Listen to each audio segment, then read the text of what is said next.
ৰঙিয়াক ৰঙা কৰিলে কোনে, চাৰিওফালে লালে লাল কৰি পেলালে, অধিৱেশনৰ নামত কি কৰিলে CITUৱে। নমস্কাৰ, সকলোকে অংগনবাদী কৰ্ণাৰ চেনেলটিলৈ আন্তৰিকতাৰে স্বাগতম জনাইছোঁ। কমলপুৰ ৰঙিয়া প্ৰকল্পৰ কৰ্মী বান্ধৱী মীনা কলিতাই ৰাজ্যিক সন্থাৰ ওপৰত কৰা মন্তব্য আৰু বহুখিনি কথাই ভিডিঅ'টো শেষলৈকে চালে গম পাব। আৰু যিসকল বান্ধৱীয়ে অসম অংগনবাদী কৰ্মী সহায়িকা সুৰক্ষা সমিতিখনক সমৰ্থন কৰে আৰু এই সমিতিৰ লগত যোগাযোগ কৰিব বিচাৰে, আপোনালোকে কমেণ্টত আপোনালোকৰ ফোন নম্বৰসমূহ দিবলৈ অনুৰোধ জনালোঁ। লগতে ভিডিঅ'টো শ্বেয়াৰ কৰিব আৰু চেনেলটো ছাবস্ক্ৰাইব কৰিব বুলিও আশা কৰিলোঁ। আহক ভিডিঅ'টো আৰম্ভ কৰোঁ। আপোনালোকে জানে 20-21 তাৰিখে ৰঙিয়াৰ সন্মিলনখনৰ কাৰণে আপোনালোকে মন কৰক। 20-21-2022 ৰাজ্যিক সন্মিলন জোৰ জবৰদস্তি অংগনবাদী কৰ্মী সহায়িকাৰ ৰাজ্যিক সম্পাদিকা ইন্দিৰা নেৱাৰ, জয়মতী দাস, বীণা বৈশ্য আৰু শেৱালী আজি তেখেত নাই। মোৰ তেখেত বহুত ভাল বান্ধৱী আছিল। তেখেত আনকি মই সেইদিনা ঘৰত কিবা কাম কৰি আছিলোঁ, হঠাতে তেওঁলোকে মোক মাতি আনিছে CITUৰ অফিচলৈ ৰঙিয়া। বোলো কিয় বা মাতিছে, আহিলোঁ। আহি আমাৰ প্ৰকল্পৰ সভানেত্ৰী ভৱানী কলিতা আৰু মই মীনা কলিতা সম্পাদিকা আমাক দুজনকে মাতি আনিলে যে ৰঙিয়াত ৰাজ্যিক সন্মিলন পাতিব লাগে। আপোনালোকে চিন্তা কৰক, ৰাজ্যিক সন্মিলন এখন পতা কিমান কষ্ট। আনকি ৰাজ্যিক সন্মিলনখন য'ত পাতে 1 বছৰ বা 1 বছৰ আগত তাৰমানে সিদ্ধান্ত গ্ৰহণ কৰিব লাগে। 3 মাহত বা 2 মাহত ৰাজ্যিক সন্মিলন এখন এৰেঞ্জ কৰাটো ধেমালি কথা নহয়। আকাশ পাতাল প্ৰভেদ বুলি মই কৈছোঁ। মোৰ দেহা মৰি গৈছে ৰাজ্যিক সন্মিলন এৰেঞ্জ কৰোঁতে। 4 লাখ টকা উঠাইছোঁ মই। এই ভিক্ষা কৰি কাৰ্টুন লৈছোঁ, দোকানে ঘূৰিছোঁ, মানুহৰ ঘৰত গৈছোঁ, তেল নিবত গৈছোঁ, ক'ত যোৱা নাই সেইটো প্ৰশ্ন কৰক। স্কুটি লৈছোঁ, সুদূৰ গণেশ্বৰ মহৰীৰ পৰা অকলে স্কুটি লৈ গৈছোঁ, গৰমনি উঠাইছোঁ, পোষ্টাৰিং কৰিছোঁ বৰষুণত তিতি। কিন্তু ফলত কি পাইছোঁ মই, গোল্লা এটা পাইছোঁ কামৰূপ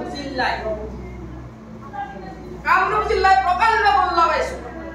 সেই ৰিচিপ্ট, ৰাজ্যিক পইচা দিয়া ৰিচিপ্ট, জিলাক পইচা দিয়া ৰিচিপ্ট, তাৰিখ সহকাৰে মোৰ বহীত লিখা আছে। যেতিয়া বুকলেটত পালোঁ যে কামৰূপ জিলা 0, আৰে কি কামৰূপ জিলা 0? মই তপন শৰ্মাক কৈছোঁ মোৰ ঘৰ বেছি দূৰ নহয়, মই স্কুটি লৈ যাম, মই ৰিচিপ্ট লৈ আহিম। কিয় কামৰূপ জিলা 0 হ'ব পাৰে? ইতিমধ্যে বুকলেট আপোনাৰ প্ৰচাৰ কৰি দিলে, অল অসমে পাই গ'ল যে কামৰূপ জিলা 0। কোন তাৰিখত কিমান হাজাৰ টকা দিছোঁ, মই কাৰ হাতত দিছোঁ পুৰা লিখা আছে। মই বহি আৰু ৰিচিপ্ট লৈ আহি মই তপন শৰ্মাক দেখালোঁ, চাওক অমুক তাৰিখে ইমান হাজাৰ টকা দিছোঁ, অমুক তাৰিখে ইমান হাজাৰ টকা দিছোঁ। কামৰূপ জিলা 0 হোৱাৰ কাৰণ কি? আপোনালোকে কোনে বুকলেট বনাইছিল, কোনে চাফা কৰিছিল? লাষ্টত কয় যে প্ৰিণ্টিং মিষ্টেক। আৰে প্ৰিণ্টিং মিষ্টেক, কোনে প্ৰিণ্টিং কৰিছিল? লাষ্টত শুধৰণি কৰে। কেইটাৰ হাতত শুধৰণি কৰিব? সেই বুকলেটখন? ইতিমধ্যে অল অসমে পাই গ'ল কামৰূপ জিলা প্ৰকাণ্ড 0। য'ত নেকি ৰঙিয়াত জোৰ জবৰদস্তি সন্মিলন পাতিছে, মোৰ দেহা মাৰিছে, কিন্তু সেই ৰঙিয়াকে এটা পদ দিব নোৱাৰে হেনে ৰাজ্যিক সন্মিলনত, আনকি সদস্য পদ ৰাখিব নোৱাৰে। হোৱাই কিয়? তোমালোকে তাতে জোৰ জবৰদস্তি তোমালোকে সন্মিলন পাতিবা আৰু ৰঙিয়াকে পাহৰি যাবা। কেৱল এইটো লাগে, CITUক লাগে এইটো। তপন শৰ্মা ফ্লেট বনাই আছে, কাৰ পইচাৰে? তপন শৰ্মা বাহিৰত লৰক পঢ়াই আছে, কাৰ পইচাৰে? নিশ্চয় আমাৰ দৰে কৰ্মী সহায়িকা, ৰান্ধনী, আশা, মিস্ত্ৰী, শ্ৰমিক এইবিলাকত টকাৰে আমি সিহঁতক 20 টকা 20 টকা কিয় দিব লাগে? যেতিয়া আমাক শংকৰদেৱ কলাক্ষেত্ৰত এই টপ লিডাৰত বাচিছিল, আমাক মাতিছিল, তাতে গৈছিলোঁ মই এজন। তাতে আমাক কয় ডাইৰেক্টৰ ছাৰে যে আমাৰ এটা নিজস্বতা কাৰ্যালয় আছে।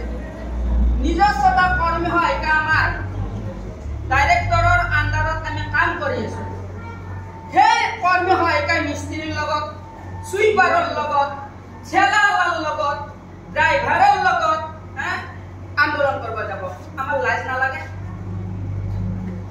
কি আমি ঠেলাৱালা ৰান্ধনীকে সব আমি ৰান্ধনী অৱমাননা নকৰোঁ তেওঁলোকৰ এটা কাম কৰি আছে কিন্তু আমাৰ মাজত কি আছে আজি BA MA হাই সেকেন্ডারি মেট্রিক কি না আমার মাজত আনকে CPP হওয়া সুপারভাইজার হওয়া যোগ্য আমার মাজত কর্মী হয় এটা আছে আমার মাজত হয় এটা আনকি মেট্রিক পাস হাই সেকেন্ডারি হয় এটা আছে না ক কিন্তু কেন স্থলত আমার পদ নমাই দিছে ছেলা আল্লাহ লগত তুলনা করেছে আরে বাবা এই ইমান দিনে বুজি পোৱা নাছিলো বুজি পাইছে ইমান দিনে বুজি পোৱা নাছিলো সেইকাৰণে হিমন্ত বিশ্ব শৰ্মা কৈছে অংগনবাড়ীত ধৰ্ণা নহয় মনিৰাম টেকু গালে মনিৰাম এই লাল পতাকা আৰু হাতি দিলে সেইকাৰণে মই এটা মেছেজ দিছিলো যে লাল পতাকাৰ জাগাত লাল মেখলা চাদৰ উলোৱা কি যদি চৰকাৰে চকু দেই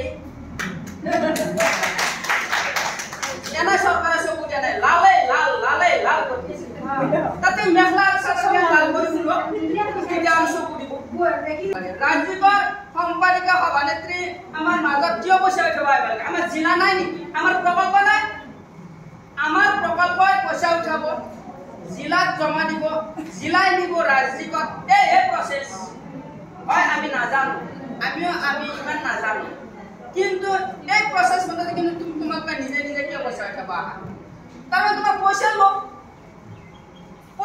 তাৰমানে সংগঠন কৰি আছা তপন শৰ্মা যদি কালি মোবাইল বন্ধ কৰা বন্ধ কে ইন্দিৰা গাঁৱৰ জয়মতী দাসৰ নিজস্বতা নাই আছেনে নাই তেওঁলোকৰ বিবেক নাই নেকি আৰু চাওক আমাৰ মাজত যোনকেইজনে আমাৰ ধৰক কৰ্মী হয় এটা ৰিটায়াৰ্ড হৈ তেওঁলোকক ৰাজ্যিক কমিটিত ৰাখি থৈ দিয়া কি যুক্তি আছে আমি কৰ্মৰতখিনি যুদ্ধ কৰি আনিব পৰা নাই সাকসেস হ'ব পৰা নাই এতিয়ালৈকে কিন্তু অৱসৰপ্ৰাপ্ত আমাৰ কাৰণে কি লাগিব আপুনি কওক যিদিকে আমাৰ কেন্দ্ৰীয় কমিটিৰ সম্পাদিকা সভানেত্ৰী আপোনালোকে ভাবে নেকি অংগনবাড়ী কৰ্মী বুলি তেওঁলোকে একো নহয় তেওঁলোকক কেৱল CIটোৰ সদস্য CIটোৰ কৰ্মকৰ্তা তেওঁলোকে আমাৰ কাৰণে কি লাগিব বাৰু আপোনালোকে ভাব আমাৰ এটা ৰাজ্যসংঘ কাৰ্যসূচী কৰি আছে কেন্দ্ৰীয় কমিটি কিয় বহি থাকিব লাগে কেন্দ্ৰীয় কমিটিটো কেন্দ্ৰত বাজেট যোৱা নাই কেন্দ্ৰত বাজেট চলি আছে বা বাজেট গ'ল তেওঁলোকে কিয় বহি থাকে যে বাজেটৰ আগত তেওঁলোকে কিয় সংকাৰ দিব নোৱাৰে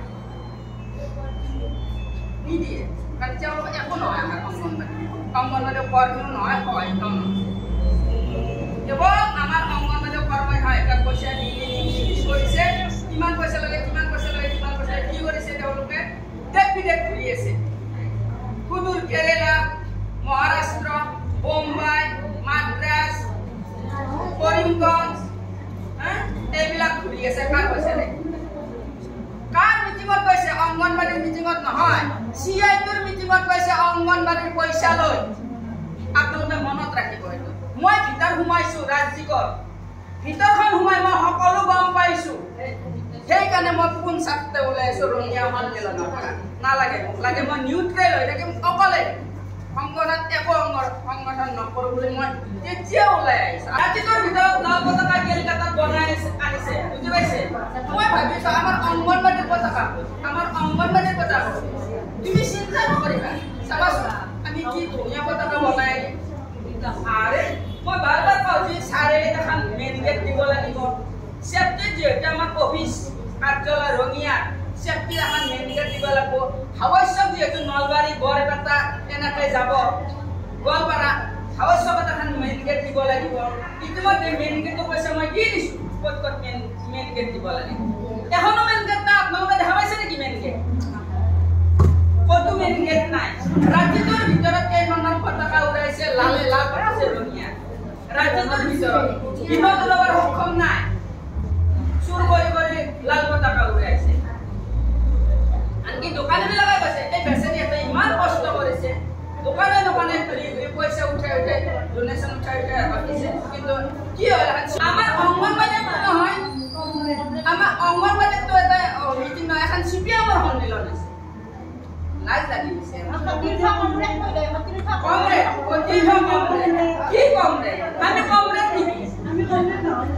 আমার সমাধান করা কর্মী হয় এটা আমি এসে কর্মী হয় আমি তো কংগ্রেস নয় আমি তো সিপিএম নকর আরে আমি কংগ্রেস নয় সিআইটিও নয় বিজেপিও নয় এজিপিও নয় নির্দলীয় আমি একো নয় আমি যোন সরকার কালে দিলে চলে বলে কৌশলে কেনেকে আদায় কৰিব পাৰে সেইটো এসে লাল পতাকা দিয়ে মুৰ্দাবাদ এইবিলাক কৰে দিব নিদিয়ে কিন্তু লালে লাল করে দিলে এখন কি হল এটা আপনার রাজনৈতিক দলতে পরিণত হল আমি এইখানে সরকারে আমার হেঙুচালি দেখুৱাইছে আমাক নিদিয়ে যেতিয়ালৈকে আমি লাল পতাকাৰ তলত থাকো তেতিয়ালৈকে আমাৰ ফালে চকু মেলাই নাচাই কেৱল কাম জানি সব বস্তু আহে কেৰিং চাৰ্জ নিদিয়ে খেলাৰ সামগ্ৰী আপনাৰ খা সামগ্ৰী এতিয়া আকৌ চকলেট নে কিবা বোলে হৰলিক্স টাইপৰ ঘূৰা আছে কেৰিং চাৰ্জ নাই কিন্তু আমি কৈছো পিছত যেতিয়ালৈকে কেৰিং চাৰ্জ নিদিয়ে তেতিয়ালৈকে আমি তাক পচিয়া বস্তু পইচা যাব আপোনালোকে কিয় ৰিচিভ কৰিছে যদি কেৰিং চাৰ্জ দিয়া নাই আপোনালোকে ৰিচিভ কিয় কৰিছে 552টা চেণ্টাৰ আমাৰ ৰঙিয়াত মাত্ৰ 150টাৰ কাৰণে আহিছে 150টাৰ কাৰণে নিলে বাকী কি আল্লাহ লগাব না আপোনালোকে কিয় ৰিচিভ কৰিছে কেৰিং চাৰ্জ নাই যদি আমি বন্ধ কৰি দিছো আমি নিনো সব পচিয়া আমি সব সামগ্ৰী কিনে নিও আগত পইচা নাই এইবাৰ চেয়াৰ টেবুল আৰু আপোনাৰ খেলা সামগ্ৰী এটা 1000-1200 টকা খৰচ হৈছে একটা পাৰবে বুঝি পাইছে আমি 6500 টকা মাননি পাও তাৰো যদি আমি কেৰিং চাৰ্জ দি আমাৰ লগত কি থাকে ইবেলা অনলাইন কৰাটো আছে নিজৰ পইচাৰে নেট পেক ঘৰে কি হল আমাৰ গতিকে এইবিলাক কৰাৰ কাৰণে আমাক এটা সংগঠন লাগে আমাৰ নিজস্বতা সংগঠন লাগে আমি যুদ্ধ কৰিব নাযাওঁ আলোচনাৰ মাধ্যমেৰে গতিকে মাধ্যমে অকল অসম সুৰক্ষা সমিতিৰ মতে আজিৰ পৰা ষ্টাৰ্ট আজিৰ পৰা আমি জন্ম দিলো আৰু আপোনালোকৰ সহায়তা লাগিব এই পন্থীখন আমাৰ জীয়াই থকাৰ কাৰণে গতিকে আৰু আমাৰ সম্পৰ্ক সকল ওলাই আহক আমাৰ লগত যুক্ত গতিকে ইনকাম জিন্দাবাদ অসম অংগনবাড়ী কৰ্মী সহায়িকা সুৰক্ষা সমিতি জিন্দাবাদ